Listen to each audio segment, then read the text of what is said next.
Welcome to This Just In, the show bringing you the latest advancements in healthcare, strategy, innovation, and public policy. And now, for the fastest voice in healthcare, here's your host, Justin Barnes.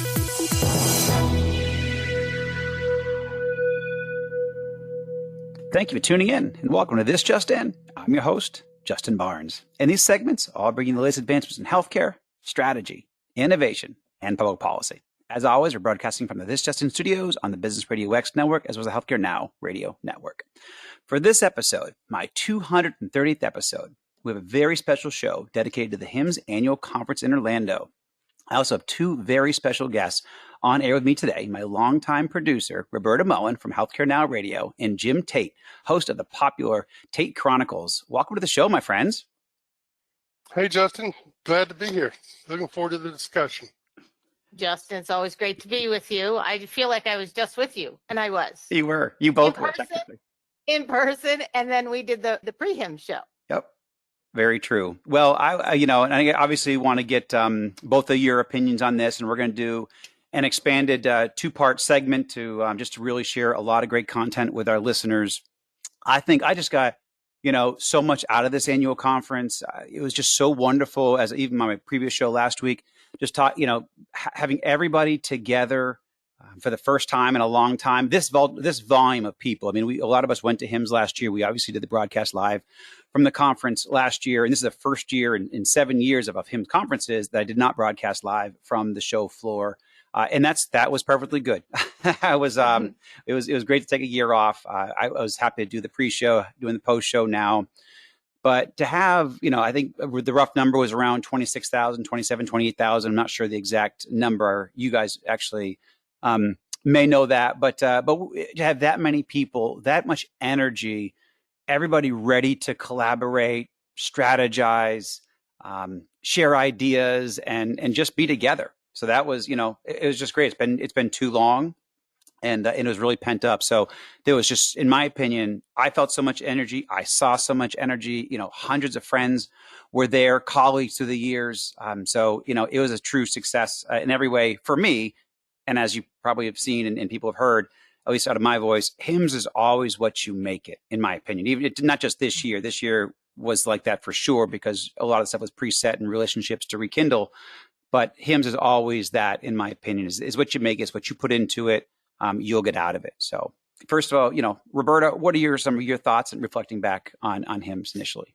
So going off of a couple of things that you said, every year in the press, we get numbers of like how many attendees and, stats on what's going on. And this year, either I missed it and I went through all my 500 emails that I didn't read while I was there. It did not come. So I did a little searching and hunting, and the Orange County Conference Center, they actually reported, because obviously they know how many people are coming because it's their place. And they had, in the Orlando News and the Convention Center, had reported they were expecting 26,000. Okay. And so I think that's where the people are getting that number, that 26,000, because gotcha. I wasn't getting it from press. I know you, but we both were. Jim, did you get any number from them? No, I didn't. But whatever the number was, it really seemed for me to add to the value.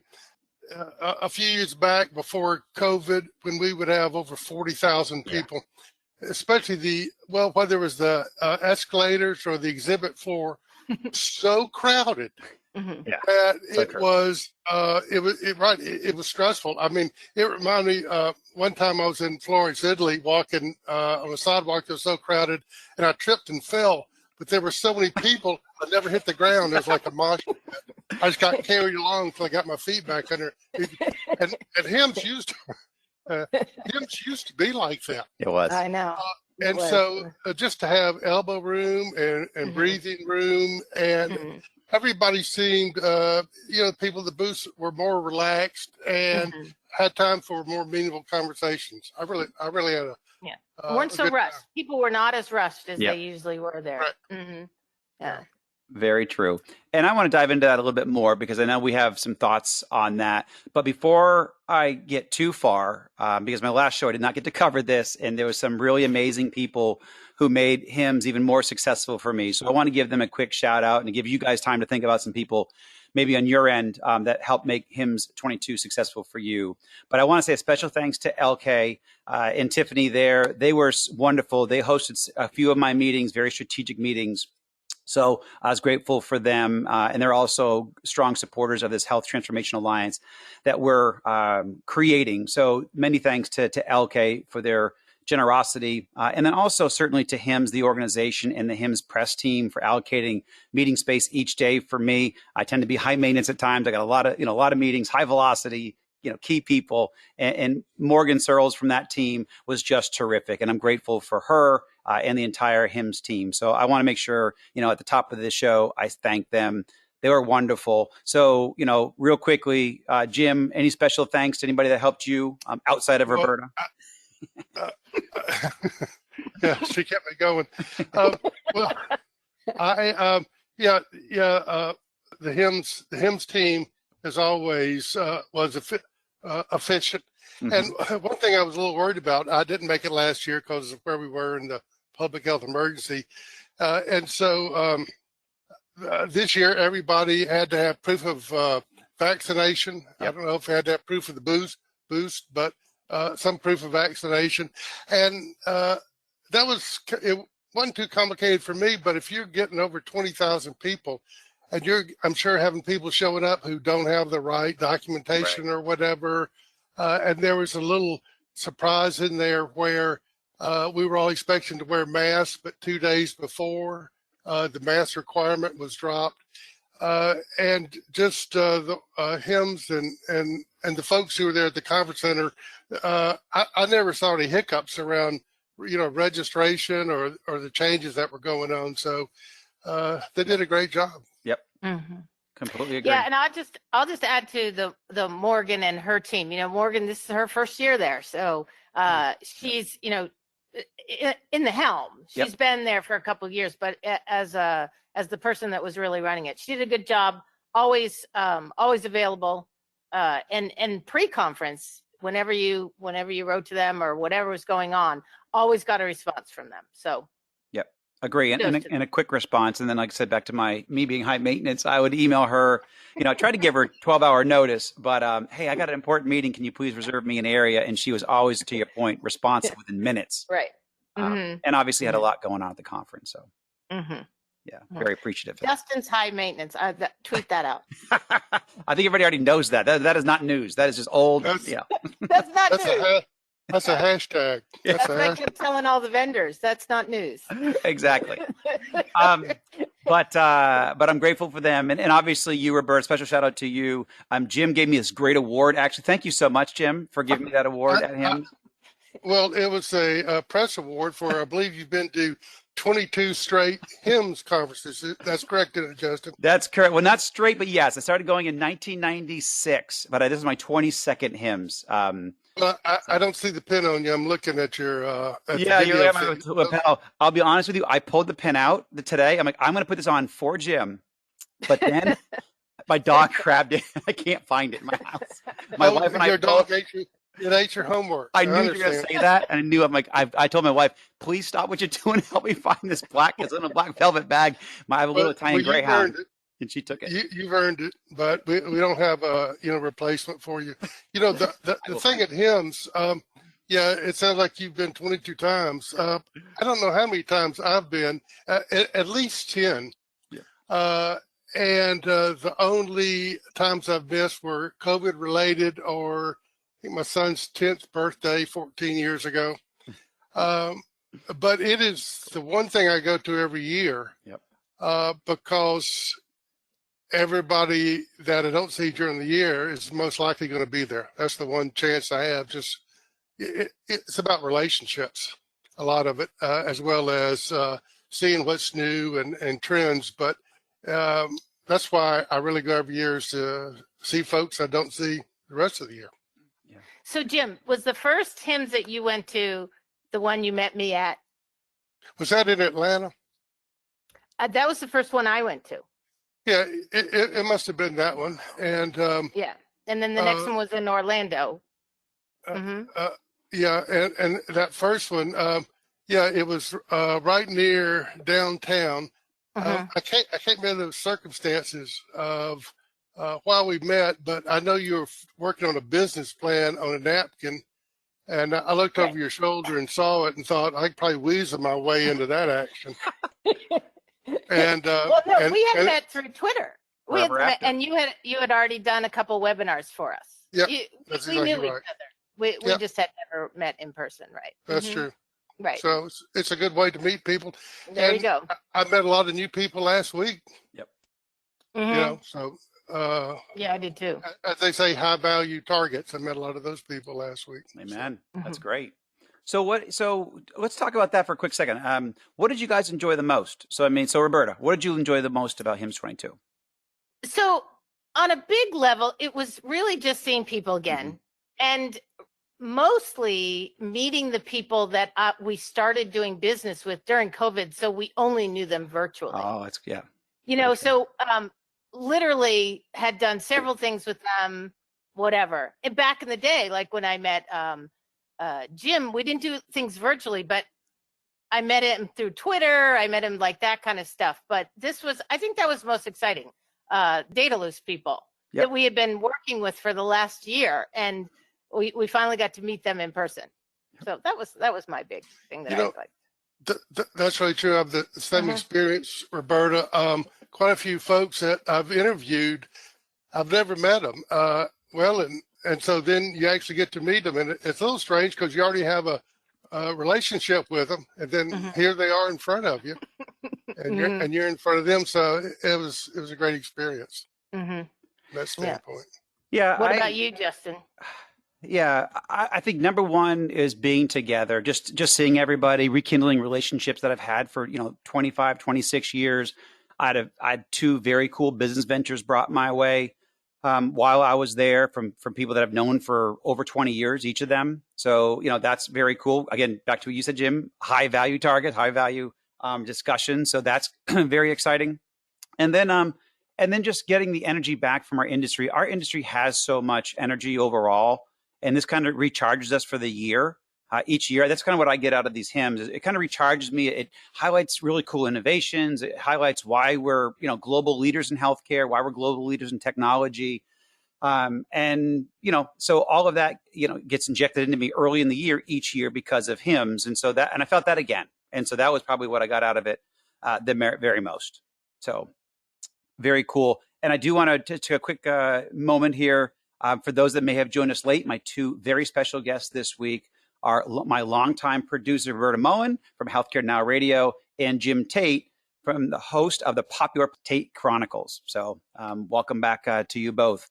So continuing on, what was most surprising that you saw at HIMSS this year? I think Jim and I have the number one thing that was most surprising to us, because we were on the quest for TEFCA and interoperability. Justin, you and I have been talking about interoperability for 10 years now, and we still don't have it. So, but the new TEFCA framework came out just recently within the last month. And so a lot of stuff was going on. If you went into the interoperability showcase, they were talking about it. The ONC was there in full force talking about it, sessions about it. And so Jim and I did this little, SNL skit, it turned out to be, that we would go into these booths and we would talk to the people and everything else. And our last question to them was like, okay, now tell me about TEFCA. Yep. Uh-oh. It was an SNL moment Yes. a lot of times, right, Jim? Oh, geez. Yeah, tell me, please. Well, some people thought it was a trick question. Some people thought it was a town that Roberta lived in. Is that where you live? Yeah, great. But it kind of ties into the history of HIMSS. Very frequently, there's a big theme every year, and I just don't mean the tagline. A couple of years ago, 3 or 4 years ago, it was about blockchain healthcare, and then there'll be a year where there's a lot of emphasis on public health. and or meaningful use, or telehealth was probably really big last year. I wasn't there, but because of the COVID situation. And so there wasn't necessarily, there were a lot of minor themes. To me, probably the biggest thing was the TEFCA sessions. And TEFCA's not a new thing. It's been in the planning stage for over 4 years, and it's a big deal. I'm not saying it's going to bring us interoperability. It's the latest, greatest attempt at interoperability. Time will tell where we go with it. But the fact that a lot of people didn't know anything about it at all was surprising to me. Yeah. Yeah, I agree. And actually, ironically, from that timing, right after I was in the press room meeting with my good friend Anish Chopra, and walk out of the in the press room, walk out of the side room was Mickey Tripathi on his way to his to a big talk. So and Anish starts chanting in the press room when other people were being videoed, Mickey. It was so funny because they're also very good friends. And Mickey, actually, Mickey's a good friend of the show. Absolutely. The two of them absolutely know what TEFCA is. Oh, gosh. I guarantee you. Yes. Very strong proponents, and very happy it's out. And also I love those gentlemen. Great people, great advocates for our industry, been around for a very long time. But that actually, it was kind of funny that you bring up TEFCA just because literally my last brief meeting with Mickey. Anyhow, and actually Mickey's one of the last guests. He's actually one of the last guests on our show last year. Just love him what the work that he does, and always support what ONC is doing. So let's actually dive into that, since there's some cool, let's dive into a little bit what we saw. I also want to talk about maybe this segment, if we can get to it. Maybe we might wait maybe for the next segment as a teaser, some of the predictions. I saw some really cool predictions from Gartner be announced, and I want to talk about that with you guys, and maybe it's a little bit controversial, so it's really cool. But before we dive in, because Jim, you brought up key themes and big themes. I'll start off with some of the ones that I saw and the ones that I discussed with some of my guests, and I think will be even focuses of future shows. But obviously, number one, because also I help operate businesses at times and sit on boards and build companies, workforce challenges. So it's something that's very difficult. It's a key topic for me, very difficult in organizations, and in healthcare, specifically healthcare provider organizations. Obviously, I think up to 10 to 20% of staff have left or resigned from most institutions across the country. That's a significant disruption to their care strategy, how they provide services. So that's a significant issue. Now, and that's obviously provider organizations near and dear to my heart, near and dear to our industry, our country, our communities. However, that's also occurring with digital health companies, innovators, and other healthcare organizations supporting the industry. So it's a significant issue across the board. So I did see that. I'm going to spend some time. Athena actually had some initial tidbits about some strategies that they're talking about. I'm probably going to do a show on that also this summer, of how they're addressing it, how they're tackling it, how they're recommending organizations tackle it. I thought that was terrific. So we talk about it, but how do we actually fix it? What are some best practices? That's what I'm looking to dive in, because it's a C-suite problem. They offer some really cool stuff and how to find it out, how to address it, solutions. I love that. Provider burnout, which goes obviously hand in hand with workforce challenges. I think 50, and I heard this from multiple organizations, up to 50% unsatisfaction or non-satisfaction rate or unsatisfied providers in the industry. They 50-50 if they're satisfied or not. So that's something that we got to keep a close eye on. And I completely see that. If you walk in and ask a provider, how are you doing? Are you satisfied, unsatisfied? I believe it's 50-50 on what you're going to get back from response. So that was one of the topics that I saw numerous organizations talking about. Hospital at home, something also near and dear to my heart. And I saw some innovations there, what Mayo Clinic's doing and other organizations. Love that. And obviously John Halamka is a good, friend of the show. Love what he's doing inside of Mayo, but this transcends them, and they're helping actually foster a lot of different models and care models there. So I saw a lot of that throughout the booths and the topics and best in discussions and some of the educational components at HIMSS, which is really cool. Health equity.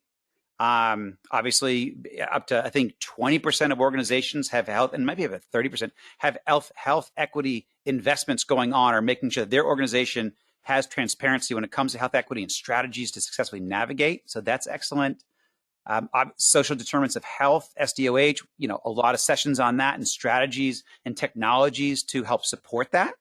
And also what to look out for in some communities that may not be able to, everybody wants that in some capacity, but they may not have technology infrastructures to manage, to take data around social determinants of health. So that's interesting to learn. And then obviously RPM. So some of the highlights that I saw, remote patient monitoring for those when you say RPM. But Jim, what are some of the things that you saw, key themes that you saw at HIMSS this year? Well, and I look forward to get to the next segment. Justin, we'll talk in some detail about workforce adjustments. I've been running across some interesting things about that. But in HIMSS specifically, it seems like every third booth talked about AI, artificial intelligence, machine learning. And it looks like that it has become such a buzzword. It's like a hammer in search of a nail. Right. Well, that's why I didn't bring it up. Yeah. Right. And it is a real thing. There's no doubt. Yep. And it's going to bring a lot of value to healthcare outcomes. Yep. But if anybody had even the most remote attachment to it, they would have it on their booth. Right. I saw that everywhere. So true. One thing I saw I kind of liked, and kind of coming out of COVID, we're starting to see more behavioral health, telehealth, televisit type. Of course, the technology's been there, but as an actual appropriate use case. And it seems like that's working. So I was there. I missed the keynote on Friday. Who was that? Remind me who that was. Michael Phelps. Michael Phelps. Yeah, Michael Phelps. And so he's a big proponent of that. And so it looks like that, some use cases are maybe the silver lining of this COVID business we've been through.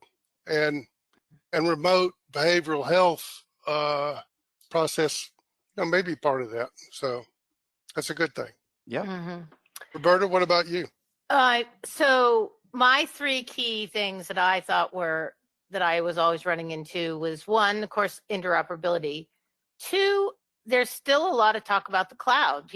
Not everybody's still in the cloud, and everybody should be in the cloud, and they're moving to the cloud. So there was still a lot of, I thought that any booth that had the word cloud on it seemed to have more people than the other people. So that, and then same as you, Justin, really, patient hospital to home. It's a big deal. Yep. Very true. So in that direction, amazing innovations. So what did you see? So, is it the hospital at home that you saw, or anything that you saw that you were impressed by its evolution? Like, we're actually making traction. We're actually getting traction because, some of these themes we've heard about for a long time, but, anything that you've seen out there that really impressed you from an innovation standpoint? Roberta. Amazing? Yeah. No. Seriously, I didn't see anything that I was saying, wow.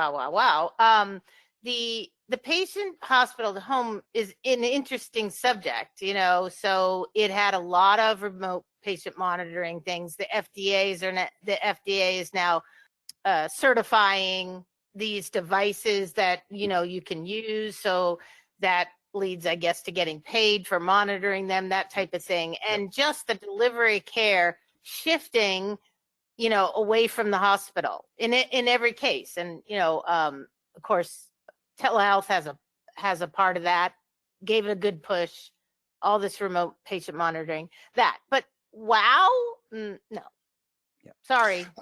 Yeah, Roberta, I'd have to agree with you. There was something that stopped me in my tracks, except perhaps on Wednesday afternoon, a lot of booths were going to do social hours or happy hours, but they started them about 45 minutes early. I mean, the libations were flowing freely Wednesday afternoon on the exhibit floor. One thing that you mentioned, Roberta, that it's this whole move from episodic care to continuum of care, continuity of care, whatever we want to call it. It's obviously the best care model, but the reimbursement seems to be based on those episodes.